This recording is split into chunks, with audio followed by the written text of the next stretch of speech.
Now, today I'm back with Matt from Beales Roses, and we're going to be talking about bare root plants. Matt, thank you very much for joining. We've got some plants next to me. Now, this time of year as a content creator, especially when it comes to roses, I get bombarded with questions about bare root plants. People are often incredibly confused. Yeah. And you can see why, because the plant's going to arrive in the post looking something very much like this. Yeah, quite scary. And a little bit, let's say, I mean, it's a little bit uninspiring, isn't it, to look at? Yes. Yeah, I think if you don't know what you're expecting, or you've never seen a bare root plant before, it can be a little bit off-putting. Yeah. I think the thing that people struggle most with is it going to do what I want it to do by the time, for instance, a potted plant does if I plant it now? And the answer is yes. Yes, it will. Yeah. Essentially, bare root roses and container roses are the same rose. Yeah. One has been put in a pot and one hasn't. Yeah. And the great thing with these is you can just dig a nice hole, prepare it as you would, get it in the ground, and away the roots will go, and next year you're going to have beautiful flowers. Okay, so it's really good to hear. So most people are really, really concerned that, say, the plant is for some reason either inferior, and it's going to take more, the biggest concern is it's going to take longer time to actually get itself established and actually reach flowering point. I often say to people, it does look really uninspiring, but it has absolutely everything it needs. The other thing that people are really concerned by is how to store it when it actually arrives. Obviously, this is going to arrive in a paper bag, all wrapped up. What do they do when they get the rose home? So if you're ready to plant straight away, fantastic. Chances are you won't be. So they can sit comfortably in a bucket of water for 10 days. Yeah. If you're not looking to plant, and it's going to be longer than that, then really you want to then heal it in. So dig a trench somewhere in the garden, lay them at a slight angle, just cover the roots fully with the soil. And now, I'm going to interject because again I get lost. Can I do that in a bucket of compost? Yes, absolutely. I mean, worst case scenario, so if you had a container garden, or if you had a garden that you don't have a space ready for, you could go out and buy yourself a bag of compost, and you could do this in a large bucket. Yeah, absolutely. Yeah. And how long could we keep it like that for? So that could be months. Okay. I mean, traditional storage of bare roots before kind of cold stores came along would have been heated in, so they'd have been healed in the ground in that kind of method from beginning of October time all the way through until March. Yeah. So they're perfectly fine like that. But I often say to people that you really want to move a rose that you've had healed in, get it into its final location in the garden before you start seeing any growth. So ideally, if it's starting to break bud, that means below soil it's making root, and you don't want to disturb those really fine hair-like roots. And you're obviously going to set it back a little bit. So I normally say by the time the weather starts to improve, I'm telling people you really want to move them into their final locations by about the end of February, beginning of March, when it starts to move up. Now, this is the thing that really confuses people. How long have I got to deal with this? I mean, I had a message from a good friend, hi Jen, the other night. She said, I've had my bare root rose delivered. Do I need to go out with a head torch on? Do I need to get it in the ground right now? No, it should be absolutely fine. I mean, to be honest, even in the bag that it comes in, it would be okay in the bag for 3 or 4 days. If they start to dry out a bit, once you get it out of the bag, pop it in a bucket for a few hours before you're going to plant it, just to rehydrate it. Okay. But no, I wouldn't be putting a head torch on. So there's no need for them need for everybody to go out and dig in the dark and get themselves all in a tiz while they're at it. Okay. Now, the biggest thing as well, because obviously my channels span different continents, we have different things coming from different people. Most roses in the UK, we're talking about 95% of them are supplied as a grafted rose. So you can see what I'm talking about. We're talking about a rootstock below ground with a graft point here. This is the budded stock growing above ground, and this is the variety that you've purchased. And below ground is obviously the rootstock. Correct. People get really confused about where to place the union or the graft point. And again, it causes mass hysteria. Absolute mass hysteria. And of course, the information we've been giving people has changed over recent years because the climate's changed. Where are you suggesting this now goes? So for me and everyone here, we all plant the same to about 1 inch or so's depth. That gives you plenty of room for growth from the roots. Yes.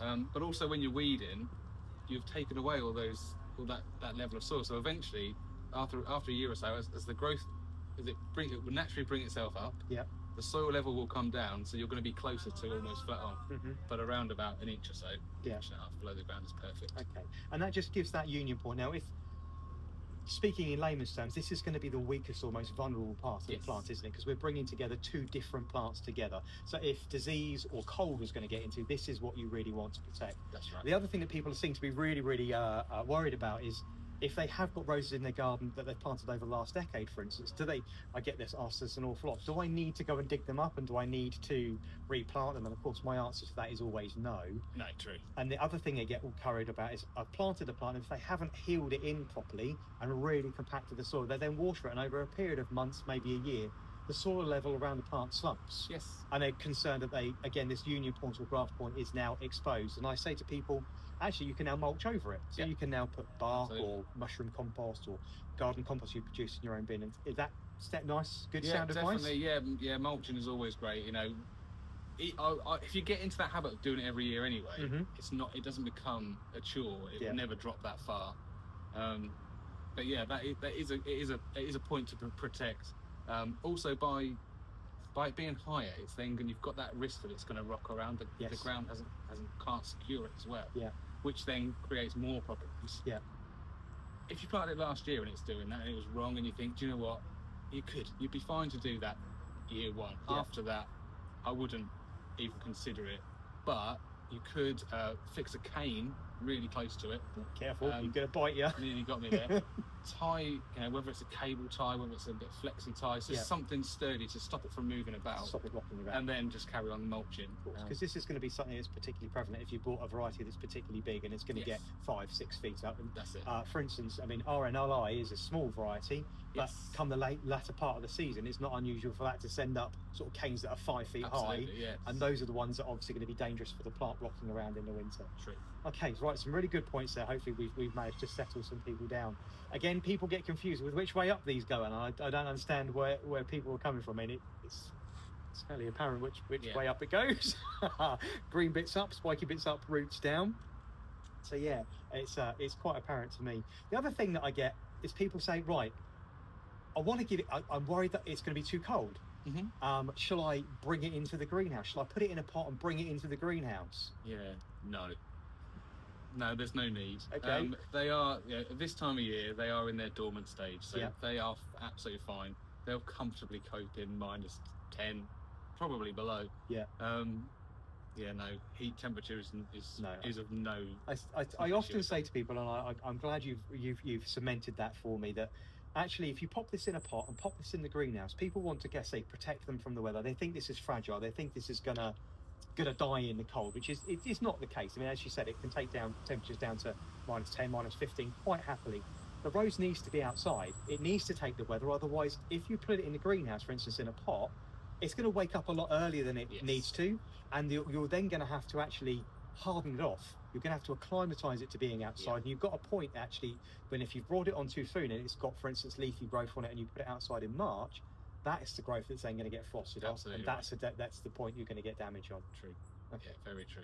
All right. Okay. Yeah, no, they are really tough. So you can just kind of get them in the ground, and if you can get them in the ground November, December time, they will benefit even more so than going in January, February time. Just because they've got that extra time over winter for their roots to do their thing. Which is then going to help flowers May, June, July. Okay. All right. The rain has unfortunately completely turned my nose into a very, very pretty pattern. But a lot of people are thinking that these also need extra care, that you need to look after these with kid gloves. What kind of aftercare are we talking about? To be honest, exactly the same as you would with the potted rose. So once it's in the ground, we've fed it as it's gone in. April time, get some granular feed around it. Give that a sort of a spuddle in, and and then a spuddle. Spuddle. So that's that's a Norfolk thing. So it's just kind of semi-mixing it through the surface. Titivating. Yeah, nice little word. And then from probably mid-May, June time, then just start with your liquid feed, which you'd be doing if it was a container rose as well. So really, they are essentially the same. So And environmentally, I mean, I've said in my planting tutorials that ordering a rose like this without a pot, much better for the environment, much more sustainable, so easier to handle, a lot less packaging, no plastic pot for you to deal with, because let's face it, as gardeners, we've got plenty of plastic pots which all have really good intentions of doing something with, but never actually do. True. Right, so I think we've covered all of the topics that I get asked and all of the funny questions that I get asked online. Matt, thank you very much for joining me. You're very welcome. Now, last question. Would you recommend a bare root rose plant over a potted rose plant? What should you prefer to plant in your garden? For me, yeah, bare root is. It's just easier, to be honest. Yeah.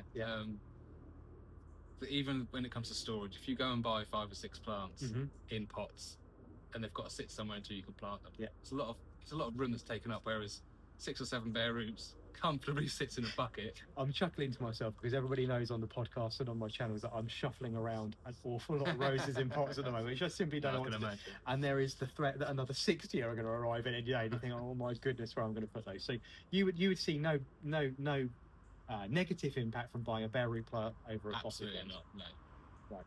Matt, it's been wonderful to catch up with you again. No Thank you so much for joining me on the podcast. I'll see you again soon. Definitely. Thank you very much. All right.